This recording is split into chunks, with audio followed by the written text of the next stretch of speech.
अब बात करते हैं दोस्तों कुछ क्वेश्चंस की जो कि एग्जाम्स की दृष्टि से काफी इम्पोर्टेंट हैं। चलिए दोस्तों क्वेश्चंस करते हैं। अब हम यहाँ पर पहला क्वेश्चन दोस्तों, पंवार वंश के किस शासक ने सबसे पहले सा लगाने की उपाधि धारण की?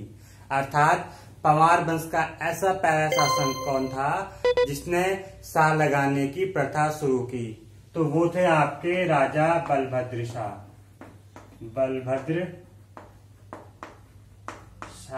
और इसको ये उपाधि किसने दी थी? ये उपाधि दी थी बहलोल लोधी ने, बहलोल लोधी द्वारा। दोस्तों एग्जाम में क्वेश्चन पूछा जा सकता है कि बलभद्र शाह को शाह की उपाधि किसने दी? तो इसका आंसर हो जाएगा बहलोल लोधी ने। तो बहलोल लोधी ने बलभद्र शाह को शाह की उपाधि दी है। अब बात करते हैं नेक्स्ट क्वेश्चन की। तिब्बत पर सबसे पहले आक्रमण किस परमार वंशीय शासक ने किया था? अर्थात तिब्बत पर सबसे पहले आक्रमण किस परमार वंशीय शासक ने किया था? तो इसका आंसर हो जाएगा दोस्तों राजा विजयपाल। विजयपाल ने सबसे पहले तिब्बत पर आक्रमण किया था, तिब्बत के भूल राज्य पर आक्रमण किया था, लेकिन ये सफल नहीं हुआ। कुछ इतिहासकारों ने कहा है कि ये सफल हुआ, लेकिन कुछ इतिहासकारों ने ये बताया कि ये सफल नहीं हुआ। बट परीक्षा वाणी के अनुसार ये सफल नहीं हुआ था इस आक्रमण में। इस आक्रमण में तिब्बत राज्य पर आक्रमण करने पे राजा विजयपाल सफल नहीं हुआ था। अब नेक्स्ट क्वेश्चन देखते हैं दोस्तों, राजदूत भेजने की प्रथा किस पंवार वंशीय शासक ने शुरू की थी? यानी राजदूत भेजने की प्रथा किस पंवार वंशीय शासक ने शुरू किया था? तो इसका आंसर हो जाएगा दोस्तों बलभद्र शाह, जिसने दिल्ली अकबर के दरबार में राजदूत भेजे थे। बलभद्र शाह। तो राजदूत भेजने की प्रथा बलभद्र शाह ने शुरू की थी। अब बात करते हैं दोस्तों नेक्स्ट क्वेश्चन की। ग्वालदम का युद्ध किन शासकों के बीच हुआ था? ग्वालदम का युद्ध किन शासकों के बीच हुआ था? तो ये हुआ था दोस्तों चमोली और बागेश्वर सीमा पर राजा बलभद्र शाह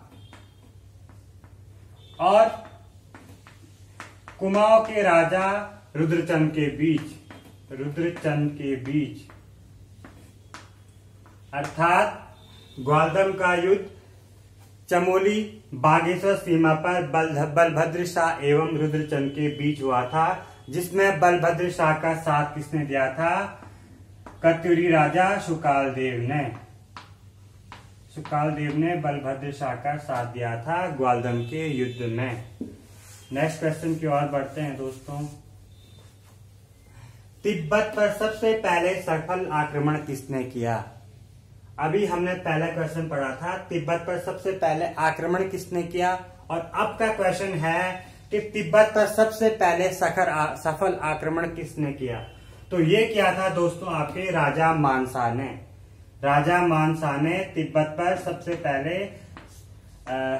सफल आक्रमण किया था, और इसने दापा राजा काकुआमोर को हराया था। किसने? राजा मानसा ने। नेक्स्ट क्वेश्चन की ओर बढ़ते हैं दोस्तों। खतर सिंह किस राजा का सेनापति था? अर्थात खतर सिंह किस राजा का सेनापति था? तो ये राजा मानसा का सेनापति था। राजा मानसा के 3 पावरफुल सेनापति थे जो कि मैं आपको पढ़ा चुका हूं। नंबर 1 नंदी, भृंगी और खतर सिंह। कौन? खतर सिंह। दोस्तों नंदी ने कुमाऊं के राजा लक्ष्मीचंद को धमकी दी थी कि वो उसके चंपावत राजधानी पर अधिकार कर लेगा, और नंदी कुछ समय तक अधिकार कर लेता है राजा लक्ष्मीचंद की राजधानी। कहां पर? चंपावत में। अब नेक्स्ट क्वेश्चन देखते हैं दोस्तों। इसमें कुमाऊं के किस शासक का नाम लखुली बिराली पड़ा? तो ये क्वेश्चन काफी इंटरेस्टिंग है दोस्तों, और मैं इसको कहानी के रूप में आप सभी को बता चुका हूं, और इसका आंसर है दोस्तों राजा लक्ष्मीचंद, क्योंकि वो 8 बार आक्रमण करता है गढ़वाल पर, लेकिन 7वें आक्रमण में वो हार जाता है। पहला, दूसरा, तीसरा ऐसा करके 7 के 7 युद्ध हार जाता है राजा मानसा से, लेकिन 8वें युद्ध में थोड़ी बहुत लूटपाट मचा देता है गढ़वाल के ग्वालदम क्षेत्र में। और इस समय राजा मानसा का ये सेनापति खतर सिंह मारा जाता है लक्ष्मी चंद द्वारा। और लक्ष्मी चंद का साथ कौन देता है? उसका एक सेनापति गेंडा बिष्ट। तो इस क्वेश्चन का आंसर हो जाएगा दोस्तों लक्ष्मी चंद। लखुली बिराली का मीन्स क्या है दोस्तों? इसका मीनिंग है यहाँ पर लुक लुक क्या छिप छिप कर जाने वाली बिल्ली, अर्थात लुक लुक क्या छिप छिप कर जाने वाला लक्ष्मी चंद। प्रजा ने इसका नाम रख दिया था लखुली बिराली।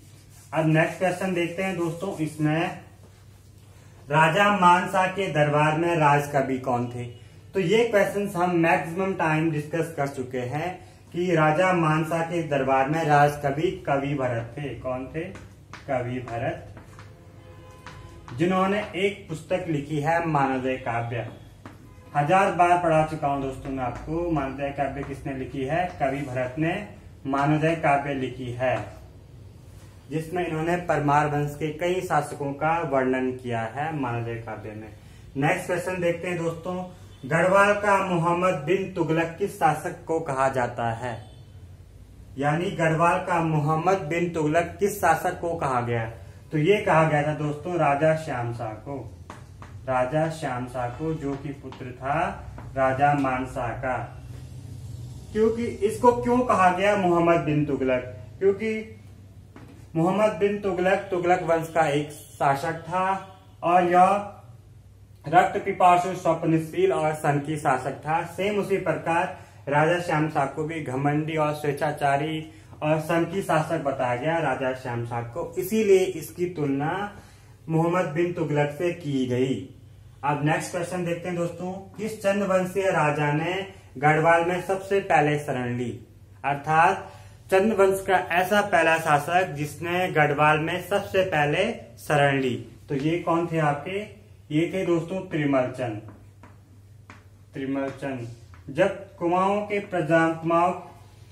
के प्रजा में राज विद्रोह उत्पन्न हो गया था, उसके बाद त्रिमल चंद भागकर गढ़वाल आ जाता है और राजा श्याम शाह के दरबार में शरण ले लेता है। कौन? त्रिमल चंद। और बाद में ही कुमाऊं की राजगद्दी पर बैठ जाता है राजा श्याम शाह की सहायता से। तो एग्जाम में क्वेश्चन पूछा जा सकता है दोस्तों कि किस चंद्रवंशीय राजा ने सबसे पहले गढ़वाल में शरण ली? तो कौन है आपके? राजा त्रिमल चंद। अब बात करते हैं दोस्तों नेक्स्ट क्वेश्चन की। राजा श्याम शाह के राजगुरु कौन थे? तो इनके राजगुरु थे दोस्तों गुरु शंकर। गुरु शंकर। राजा श्याम शाह के राजगुरु कौन थे? तो गुरु शंकर थे राजा श्याम शाह के राजगुरु। और इन्होंने वास्तु शिरोमणि की रचना की। वास्तु शिरोमणि की रचना की है सन 1620 ईस्वी में। कब? 1620 ईस्वी में वास्तु शिरोमणि की रचना राजा श्याम शाह के गुरु शंकर ने की है। और अगर विक्रम संवत में पूछा जाए तो इसमें 57 साल ऐड कर देना दोस्तों, और ये हो जाएगा आपका 1677 ईस्वी। तो 1677 में वास्तु शिरोमणि की रचना किसने की थी? गुरु शंकर ने की थी, जो कि राजा श्याम शाह का राजगुरु था। अब बात करते हैं नेक्स्ट क्वेश्चन की। भारत आने वाला सबसे पहला पादरी कौन था? तो ये था आपका अंतोनियो दे एंड्राडे।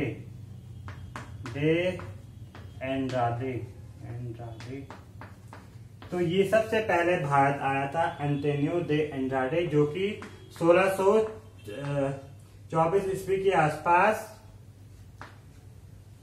तिब्बत जाने के लिए आया था, लेकिन भारत से होके इसे तिब्बत जाना था और ये पहुंचा था गढ़वाल में श्रीनगर के पास सन 1624 ईस्वी के आसपास। नेक्स्ट क्वेश्चन की बात करते हैं दोस्तों। इसमें केशवराय मठ का निर्माण किस शासक ने किया? केशवराय मठ का निर्माण किसने किया था? तो दोस्तों केशवराय मठ का निर्माण फतेहपति शाह ने किया था। फतेहपति शाह ने किया था राजा श्याम शाह के शासनकाल में। फतेहपति शाह ने केशवराय मठ की स्थापना श्रीनगर में की थी और किसके शासनकाल में? राजा श्याम शाह के शासनकाल में इसने श्रीनगर में केशवराय मठ की स्थापना की थी। दूसरा क्वेश्चन दोस्तों, प्लेग महामारी किस राजा के शासनकाल में फैली? अर्थात प्लेग महामारी किस राजा के शासनकाल में फैली? तो ये राजा श्याम शाह के शासनकाल में फैली दोस्तों। 1616 से लेके 1624 तक ये बीमारी फैली थी राजा श्याम शाह के शासनकाल में। और 1616 से लेके 1624 तक इस महामारी का प्रकोप रहा, यानी 8 साल तक इस महामारी का प्रकोप रहा गढ़वाल के क्षेत्र में और काफी हानि हुई है इस महामारी से गढ़वाल के क्षेत्र में। अब बात करते हैं दोस्तों, राजा श्याम शाह और जहांगीर की मुलाकात कहां पर हुई थी? राजा श्याम शाह और जहांगीर की मुलाकात कहां पर हुई थी? इसका आंसर हो जाएगा आगरा में। बैसाख के महीने में इनकी मुलाकात हुई थी। बैसाख महीने में राजा श्याम शाह और जहांगीर की मुलाकात हुई थी सन 1625 ईस्वी के आसपास। कब? 1625 ईस्वी के आसपास राजा श्याम शाह और जहांगीर की मुलाकात हुई थी और जहांगीर ने इन सभी बातों का वर्णन अपनी आत्मकथा जहांगीरनामा में किया है। किसमें? जहांगीरनामा या तुझके जहांगीरी में जहांगीर ने इन सभी बातों का वर्णन किया है।